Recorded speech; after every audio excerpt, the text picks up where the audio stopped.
welcome, Mr. Farid Karama. Thank you very much. Who is Mr. Farid Karama? Thank you very much, Derek. Farid Karama is an entrepreneur Right. in almost all different sectors, I should say. Right. Agriculture, tourism, marketing, consultancy, and many others. I almost forgot about the Mulima Safaris, which is your arm for agritourism. Yeah. Maybe at some point you'd speak into that. Sure. How you also help farmers how you help people who would like to get into farming. Yeah. You expose them before they make the decision. Yeah. So I have over 18 years of experience in the agribusiness world. Yes. I started when I was still very young. And my late brother introduced me in the agribusiness world. Right. But my background is IT, information technology. But I found myself in this space of agriculture. And I always tell people agriculture is my everything. Because where I am today, it's because of the agriculture.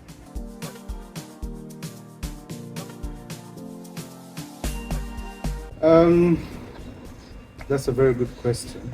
I think when I started being exposed to agriculture, visiting the farm, moving with my brother around, and saw the opportunities that are there, and there was that element of supporting smallholder farmers. I saw, okay, IT, how does it support anyone else? It supports maybe big industries, but that small farmer down there, how is she or he going to be benefited? So that sparked my mind and said, I think this is an area that I can also be part and see how we can grow these people at the same time improving their livelihoods. Yeah, so that's where I found myself.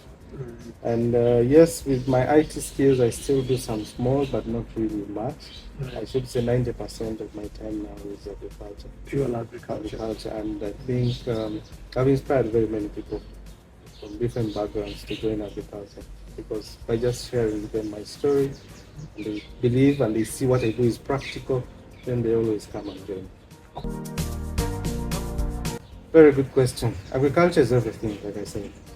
It has the money, but you need to be patient. Okay? That's the most important thing I always tell people. It has the money. If you want all the good money, it's in agriculture. But patience is key. Many people say it looks like it's white gold. It's not something real. No, it's real. If you're in there, that's when you feel the real what is happening in agriculture. Yes. But if you're that person and you've not seen, you've not visited any farm, then you won't really feel the realness of what agriculture is. Are you referring to telephone farmers? There are very many. There are very many telephone farmers who just sit and call, call and say, "Have you sprayed? Have you done this? Have you planted this?" And not knowing what is on the ground, that things are not happening. The day you go and visit, you see nothing is there. Then that's the day you either faint or you say agriculture is not a good venture because you're not on the ground. I always tell people that at least when you're starting agriculture, make sure the first 3 years you give it your time. Okay. Put the systems in place. Understand the dynamics. Then, after that, managers and everything, once you yourself have understood how to manage your farm. Let me paint a scenario. Yeah. I'm gainfully employed. I have a remote piece of land somewhere. Yeah. I would like to venture into agriculture as a side hustle, but also maybe a business, not just to take care of an additional income for myself, but to employ other people and be of relevance to the community around me. I don't want to leave my job and go and stay in the farm. You need to create some time. How do you advise me to get into agriculture, and which segment would be best to join? Is it the primary agriculture? Is it the logistics? Is it the processing? Is it how do you advise someone to make a decision? Yeah, one, I would say you need to create time, because I don't think weekends you're working when you do their job. So you need to go and at least participate in whatever you're doing on that small piece of land. Yes. And the other thing I always tell people there, when you're starting agriculture, you need to look where your passion will take you. because there are three levels. Either you're the production, the digging part, Right. then the processing and the marketing. So where you see your strength is where you should put your efforts. So someone might go and start the digging, and yet he's good at maybe marketing. Okay. Yeah. So why don't you just go and buy produce and you sell? Or you were interested in adding value. Why don't you invest in equipment, source the raw materials from smallholder farmers, and you process and you market? Something like that. Yeah. Okay. So let's come back to the story of Sulma Foods. Yeah. How long has it been in existence? Wow. Sulma Foods has been in existence, I think, for now over 20 years. How did you start? How have you maintained it? I mean, many businesses don't survive their second birthday. That is true. I think our late brother, who started the business, was called Abdul Karim Farid. He started the business, and how he started it was because he was into the rally driving. Okay. But when he visited Ruero, and he saw a lot of pineapples moving out, and he told people, I think I need to come here. And this is where I see where my feeling is telling me to come. And he went there, bought the first piece of land, and started slowly getting familiarized with the community. And that's how Sulma Foods came to be, realized. And the beauty about it, he involved the family. Some people, you want to start something, but you want to do it on your own. Okay. You feel that no family might take over and everything. But he involved the family, he involved the wife, he involved us, the brothers and the sisters. So we have walked the journey, and that's where we also got the inspiration to be in agriculture.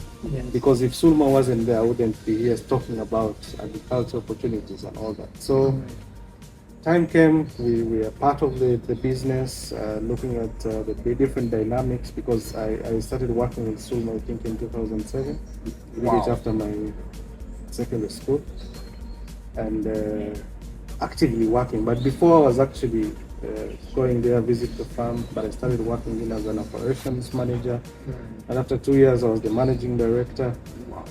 Until when I got so busy, I said, no, I can always take up an advisory role and support in one or the other. But I feel that myself, Sulma, has actually made me who I am today.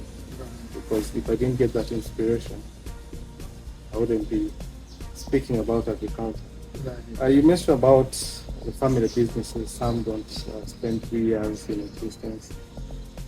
With Sulma, we have seen there's a togetherness amongst the family. Okay. I think that's very key. And we are focused. We are looking at the generations coming behind us to continue. Because as Sulma, we have created a brand internationally. Yeah. Go to the Middle East and talk about Sulma Foods. Because we're the first company to open up the Middle East market. Before anyone going there, in Oman, that was our first market of fresh fruits and vegetables. And that was exporting pineapples? Exporting pineapples, bananas, jackfruit, all name it. And all you grow at the farm? We grow at the farm. Okay. Yeah, but also sourcing them from smallholder farmers. Right. So working together, and also making sure that the family understand that this we are in together, but let's make it professional. Right. When we go back home, it's family time. Okay. But when we're at business, it's business. That's one thing people forget. Yes. Like someone can come and just say, get me that money, get me this, because it's a family business. So that is a capacity to differentiate family from the business. Like you give the business its own identity, and then you get the family to understand the role that they play in the business. I also see purpose in this, that when your brother, that you saw, rest in peace, when I was young, I used to watch a lot of rally driving. So I remember him in the arena driving the rally cars. He had a purpose that he was able to sell to you, meaning that Sulma Foods wasn't started just to meet the needs. No. And that was ingrained in you, and that has helped the business to sustain itself longer than the founder, and it got everyone else involved because you saw the end goal and you still see the end goal. True. Because the whole thing is, how do we improve the livelihood of the smallholder farmers in the parts of Luwero and other areas where we're working, Masaka, Mpiji, Lugazi. Because these farmers, yes, they're there, they can produce, but there's the market. Right. So we are saying you produce and we are the market. Yes. And we give them very good prices. Right. And that's why we have farmers that we started with 20 years ago, up to now, they're still working with it. If you don't mind me asking, Yeah. currently, how many farmers are you working with? So because we are in the organic space, Yes. so we if you look at the whole farmer group that we are working, we are 1,000+ farmers. Right. But those that we have gone ahead to certify, around 180.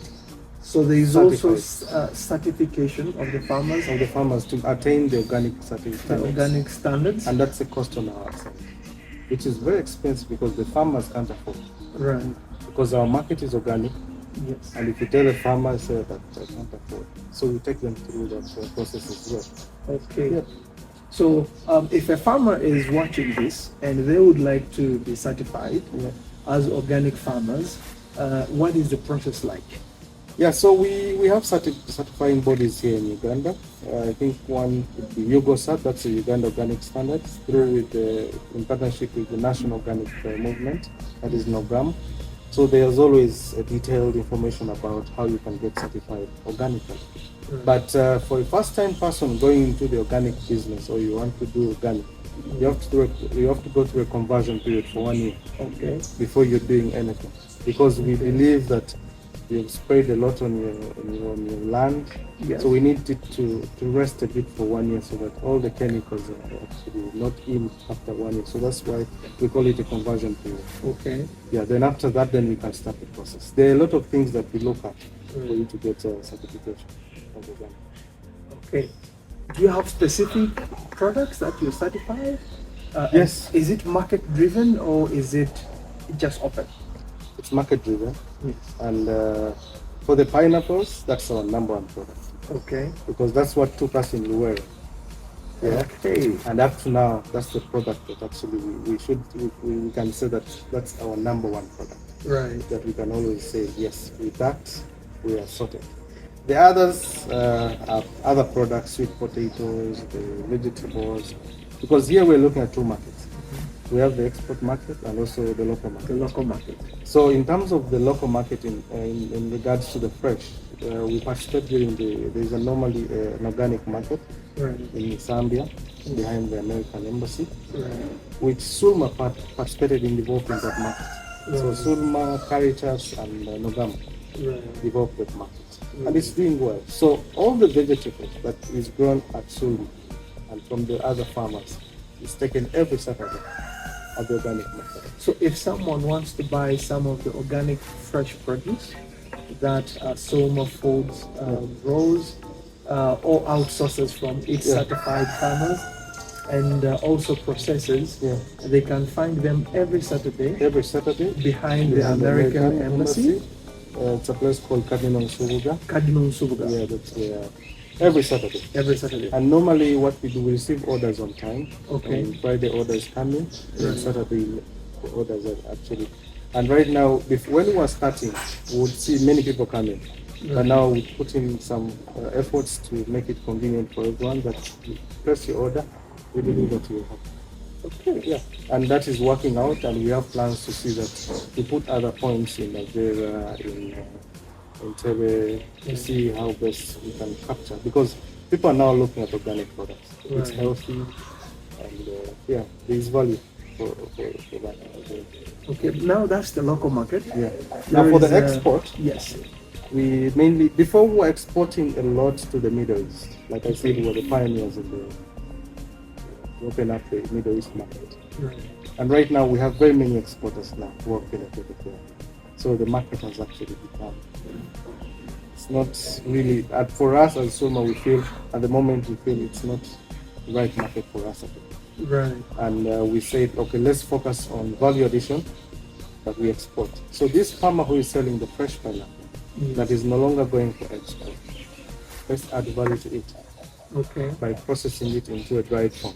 Right. And right now we have currently the market in Japan, Okay. which takes most of our dried food products. Okay. And we have a lot of inquiries in Singapore, Malaysia, even neighboring Kenya. Right. And last time when we were in Kenya for the TBN of conference, Yes. I think we got also a lot of inquiries about the dried fruits, Right. which we have followed up. There are some hotels who are interested because the Ugandan pineapple is actually sweeter than the Kenyan pineapple. Japan is still our main market for that. And for the local market, it has been hard for us to penetrate with the dried fruits. Right. Because when you go to a shelf and the pineapple pack is 5,000 shillings, 100 grams, so the mind goes to a person and says, but I can go and get fresh pineapples, 3 of them At 5,000. at 5,000. So what value is it? They don't know that we go through a lot of process to make this. Because for you to get 1 kilogram of the dried pineapple, you need 13 to 15 kilograms. Wow. And you need 13 hours in the dry. Wow. But when people visit our processing facility, that's when they understand, okay, that's all this to make this. Really appreciate it. Okay, so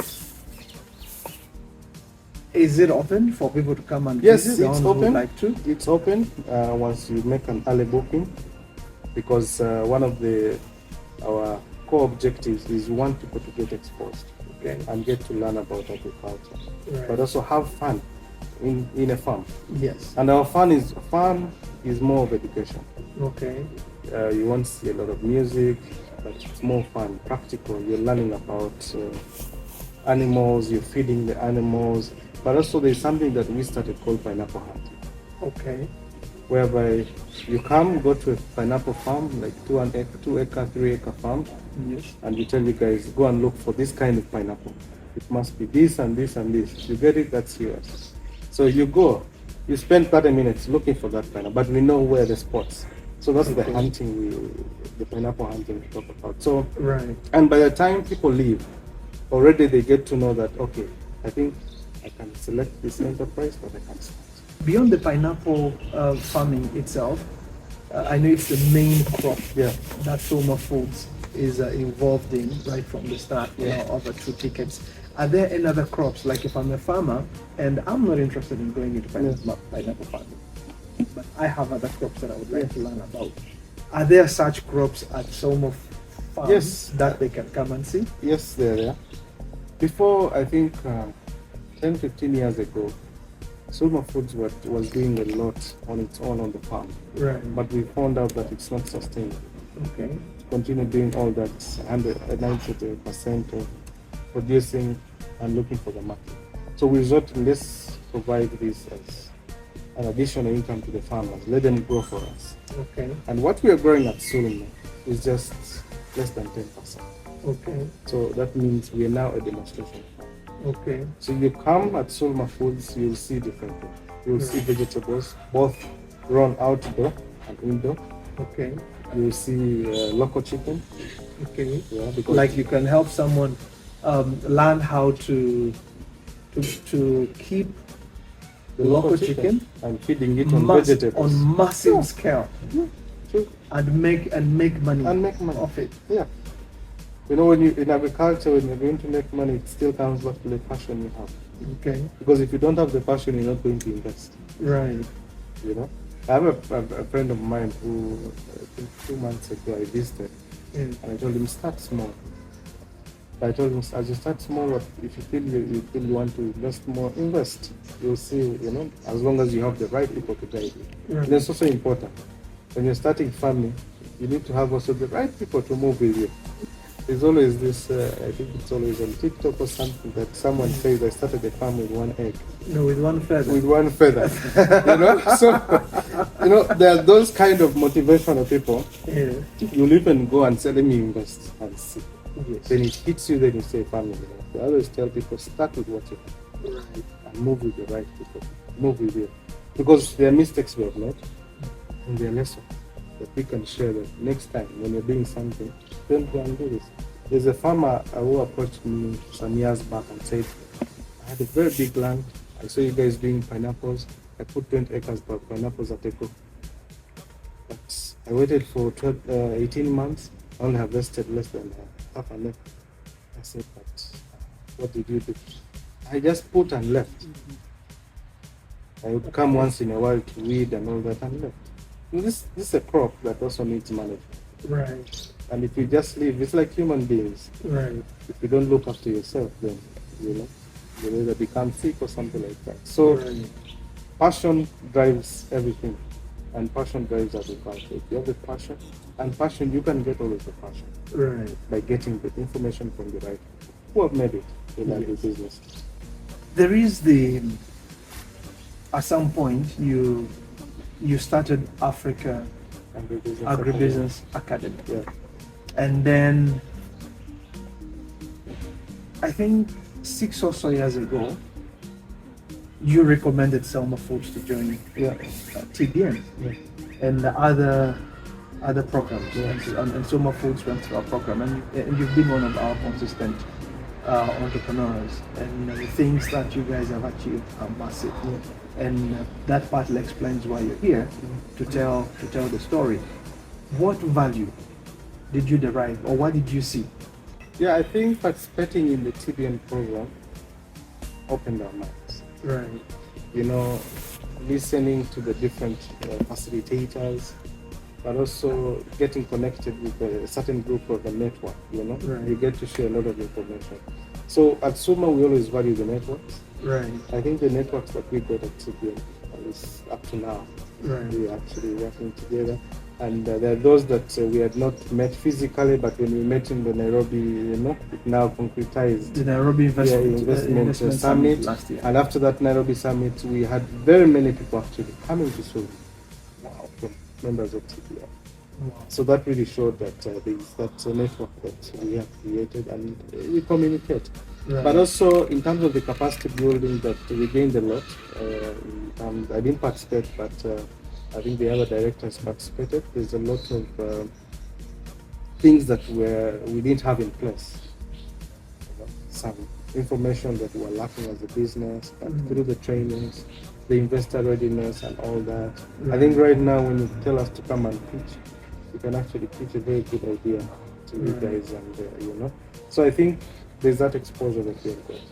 Yes. And the facilitators was actually practical. You know, there's having facilitators for those sessions who are more theoretical. But these are people who are also business-like minded people. They're in business, so they know these dynamics. Right. So I think with that, we blended well. Right. And we see that, the future is bright. Right. And as Sulma, we're still growing. Yes. Yeah, we're still growing, we're still pushing our brand. Because 20 years ago, and we have been, you know, pushing the business. Yeah, we are penetrating, and we believe that in the coming few years, we should be among the, you know, the pioneers or big guys in Uganda who actually recognize as the organic producers in Uganda. Because with the organic, there are different dynamics, and the organics looks at supporting smallholder farmers. So if these farmers are really happy and they are growing, then it's all happy. Right. But if we are working with these farmers and they're not happy, they're still the same. Actually, when you visit Luwero and you visit some of the farmers that I've said who have worked with us 20 years up to now, they're still supplying us. They'll tell you the story. They'll even show you, I had my house there. It was a mud house. I went to that. Now I'm on this. I take my schools to better schools, my children to better schools because of school. Wow. Because when we say we are going to work with you, then you know we are going to buy your product. Right. We're not going to come and say no, tomorrow we don't need your product. Okay. And that's why sometimes when we have other people go and buy pineapples from Luwero, and we normally get many Kenyan trucks coming there, and they always call. So are you taking next week? Then you say, no, I'm not taking. So should we go? Should we give this people? Then we say, so that's the loyalty that we actually built with them, and the community around Luwero, and you know, so we are together. Right. So whatever challenges they face, it's also the same things that actually we face, because we want to see them happy. We work with different communities in the world, the churches, the mosques, because we feel we were sent to do that to them. And it was a blessing that our brother visited Luwero and saw the potential. Right. And right now we just need to move forward and share the knowledge. Those who are interested to join agriculture, to come and join us, because Sulma alone and the others cannot feed the nation. We need very many people. And the demand either for organic products is going to increase soon. So we need many players in the organic space to come and it is. Well, thank you. There's something that I think you'll give pronouncements to: the access to markets. Yeah. You have a process that you help other farmers Sure. get markets beyond the pineapples, Yeah. pineapple farmers and the like. You have a network. Yeah. So with the experience with Sulma, Yes. I saw that Sulma as Sulma, it's a business on its own. Right. It can't go again start looking for market for another company's products. Right. What we have is what we can do Okay. to support the smallholder farmers. Yes. So 2 years ago, 2.5 years ago, then I sat down and said, but there's a lot of potential that these processors, the farmers, have their products, but they want to see their products on the shelves. Right. But there are some things that they need to have in place for them to reach a supermarket like Carrefour. Right. For them to go to a supermarket or to go to export. Right. They don't have the export license, and getting those sometimes it's hard for them because it's costly. Yes. So we started AfriSoko Connect. AfriSoko Connect. Yeah. So AfriSoko, with my experience working with different processors, other companies, because I work closely with companies, small and medium, Right. supporting them in branding, marketing and all that. But someone will tell you, I have a good brand, but I don't know how to penetrate. Right. Or you're a small company, but you don't have the time or the investment to put into maybe getting a sales team to Right. go out there. So we're saying, yes, let us do it for you. As Okay. long as you have a UNBS mark Okay. that you can penetrate in the supermarkets, then give us your products, we'll market and we share on a commission on that. Right. But in the 2 years that we have been in existence, many people have been coming to tell us that no, I think you're doing a lot for us, because you're even advising us on product development, how to brand, how to do it, because we don't want to brand something that is not good, Right. not good quality, because at the end of the day, it's going to affect our image as a shop. So what we do, for example, we come and look at your product, the packaging, then we can advise, improve on the packaging, Okay. or do something like this. Because at the end of the day, we're the ones going to sell your product. Right. So we have tried to sell some of the products, Right. and I'm happy that Sulma is part of network that we're supporting Yeah. in terms of. So the concept here: why do you hire a marketing team? Let us do the marketing. Right. Let us market you online. Let us manage your social media so that people can feel that your product. So with the feedback for these 2 years, people are saying that we are doing beyond what we're supposed to do. Right. And on a commission basis is something very little. Right. So we actually plan to officially launch it, I think in February this year, whereby we have a package where we want to say, if you give us this amount of money, all your marketing and sales will shut. Okay. And there are some people who are deep down in the villages, but they cannot access the Carrefours, the whatever supermarkets. Right. So we're saying, no, let us approach it. On Let your us behalf. on your behalf. Right. They pay us, then we shall always pay. Right. So that's how, Yeah. yeah, and if you don't have certification of the UNBS, Yes. so we have a program that we are going to work out with them, with one of the departments, Yes. to see that you come as a group, and maybe the cost can be lowered down for getting standards, because that's one of the things. Right now, supermarkets, if you don't have UNBS, you can't. And penetrate into So that market. that's also the service we want to bring to the SMEs who are the part. That just come together, we approach the UNBS and they see how they can support it. Right. Yeah. AfriSoko Connect. You are a farmer and you would like to have your products on the different supermarket shelves. You are being challenged on where to market the produce that you have. Go to AfriSoko Market and get in touch through the processes that are outlined there. And then you start on the journey of getting customers for your products. Let's talk about agritourism. What is it? Yeah, agritourism is where people visit farms Okay. instead of going to the mainstream tourism attractions like Maxon Falls, Right. City Falls, the zoo and everything. Right. But here you're coming to learn from a farm. and having fun with it. So I'm so passionate about that, Right. and I think the first group that I organized for an agritourism experience that was, I think, in 2013. Wow. Before I started an agritourism business, Right. and it was an idea to see whether people will pick interest. Mm-hmm. Normally, just to share with our viewers that before I do anything, I try it out Right. and get feedback. Then I can invest it. So I organized with Amos Wekesa. Yes. He's the most influential tourism person we know in Uganda, and he's running a tour and travel company. So I told him we can do this together. So he said, okay, I have a big network, let's mobilize. Create a flyer, we post it on my social media, and you see. So we got a big number, a full bus, and it was just one day to go to the well and have the experience.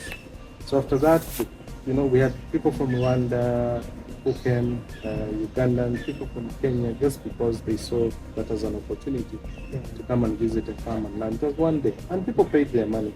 We went to Luweero, we had a very good experience, taking it through from the farm, left, because while you're there, we always prepare a very nice meal. Locally grown foods, Right. and sometimes we can always tell the farmer, no, we're bringing visitors, we're going to host us today, prepare a nice meal, so you're having a meal with them. Yes. So they had a very good experience, and since that time I said, I think agritourism is the way to go. Right. So I gave it 2 years, trying to do a feasibility study and all that. Yeah, and then I started Mulima Safaris and Agritours, Right. which is doing well, I should say, Yeah. and our focus is agritourism. Right. When these other clients come, want to give us business for going to the market, we say it's okay, but at least we incorporate an hour on a farm. Either it is in Pakwat, Right. or as on their way coming from Martin Falls, at least stop by Sulma for 1 hour. Right. We don't want to forget forget that niche that we have as So agritourism is, and right now everyone is doing it. Right. It has opened doors.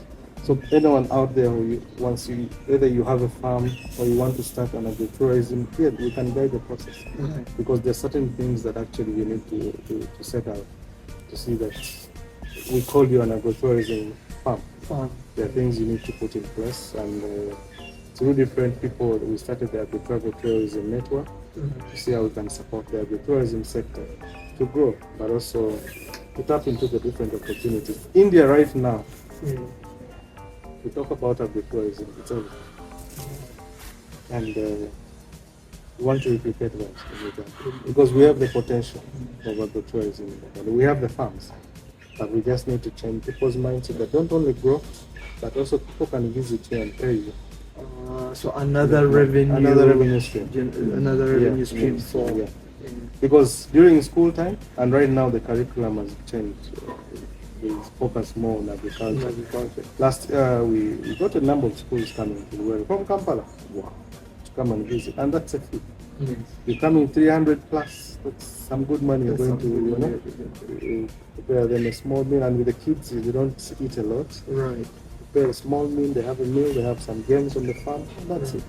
So it has the potential, and it is growing up. Many farms are now opening, saying, okay, schools can come in. Corporate people can also come and have retreats on a farm, and have an experience. So that's an added, value for you as an entrepreneur or a farmer. As a farmer. Yeah. Wow. Because before, for example, at Sulma, people would just come, come and learn, and we're not charging. But some people are saying, but the knowledge that you're giving is worth being paid for. Right. And you say, it's coming from you, then we should start charging. And that's how we charge different packages. We have different packages, depending, we're open to negotiate and all that. Right. Yeah. Okay. What challenges have you faced along the journey as a farmer? I can't say there are many, but in terms of costs of managing an export business, costs are very high. I think that's number one, because you find if you're exporting, the freight or transport charges are too high. Right. Yeah. But we were happy that now Uganda Airlines is opening, going to Dubai. Then you find that the cost, at that time, the Emirates, the costs were very high, and yes, still they are very high. So that's what also makes the food at that side to be quite expensive. And also, in terms of another challenge, I should say, is access to finance. Because as a family business, we are Muslims, and anything related to interest from the money from banks, it's a no from our side. But we see now opportunity with Salam Bank opening in Uganda. That's an opportunity because with our faith, we don't normally go for those loans interest. Always there's Islamic loans that actually we want. Those are where we're exploring. But I should say all the investment that have been in the world at Sulma were actually family savings for the last many years. And brother says, "Oh, I have this, let's put this, let's invest this." So and so says this, and that's how we have built the business because we are together. We are together and we are seeing the future of this business. But if we didn't see the future and had hope in the business, we would be actually, doing other things. But that's how we invest. But also, everything revolves on the money.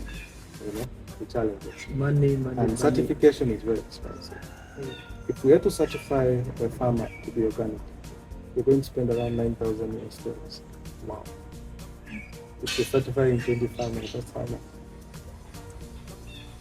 That's a lot of money. That's a lot of money. That explains why the certified organic farmers within the ones that are supplying to you, the ones that you're opening markets for, just a fraction of the different farmers that you support. Wow.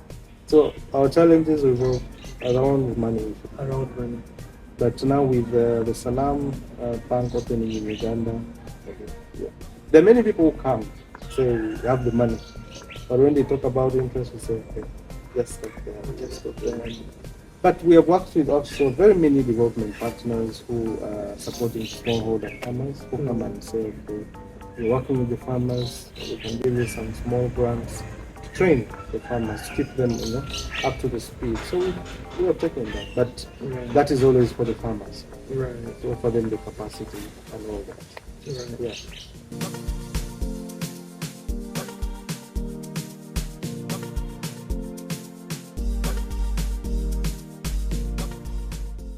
Yeah, the advice I would give, because I think from my entire time after school, I've worked with young entrepreneurs, supporting them, mentoring them. And this is one thing I always tell them, start small. Start with what you have.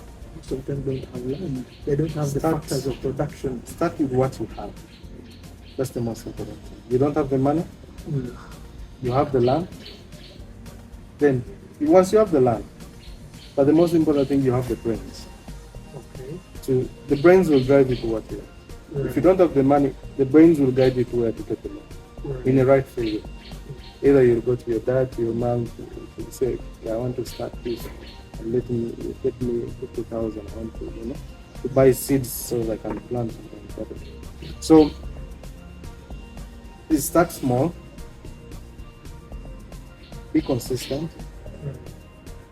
And that drives back to the passion, because many young people come to agriculture today for 1, 2, 3 months. It's not working. They say in Uganda they say vigani. Yeah. It's I failed. Then they say agriculture is a lot because you didn't start it right. I always tell people a practical activity that if you have 1 acre and you want to do something on them, don't plant the whole 1 acre with one particular crop, because you're first time young farmer. You don't know how a tomato grows, how long will it take, you don't know how maize and all that. So divide the 1 acre into 2. Do different crops on it. But in your mind you're studying each one of them. Then after, when you've harvested all of them, you see, okay, I invested in this quarter of tomatoes and I've gained this. Okay. So that means if I plant an acre, this is what I'm doing. If I planted cabbages and this is, so it gives you an idea to plan better. That if I'm going into big commercial agriculture, at least I started somewhere and I've learned. Yeah, and the other thing is getting guidance, getting mentors to support their journey. Those mentors are there to really work with you and guide the whole process, and even see how you can further develop yourself. Yeah, that's the thing I have. Wow, thank you.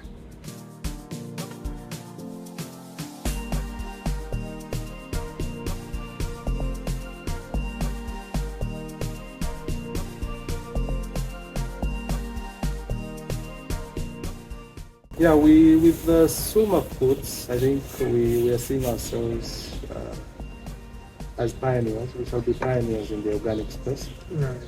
One that is delivering good quality products internationally, but also bring new innovations in the agriculture space.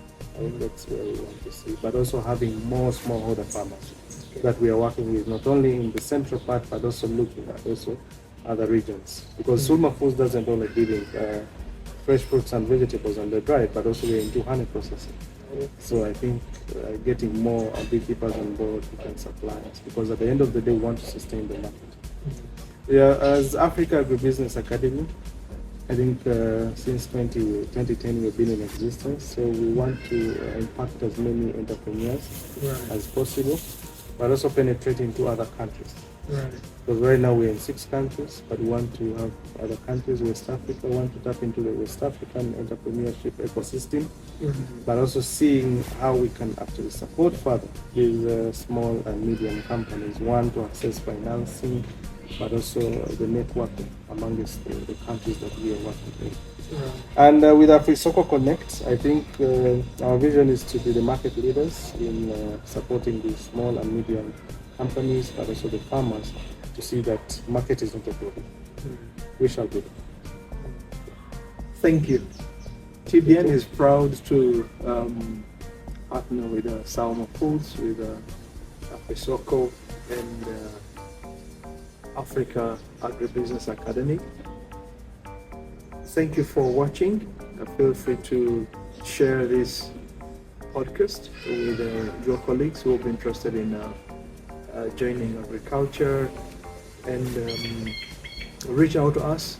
We are more than open to help you in your entrepreneurial journey. Thank you. Till next time. Okay.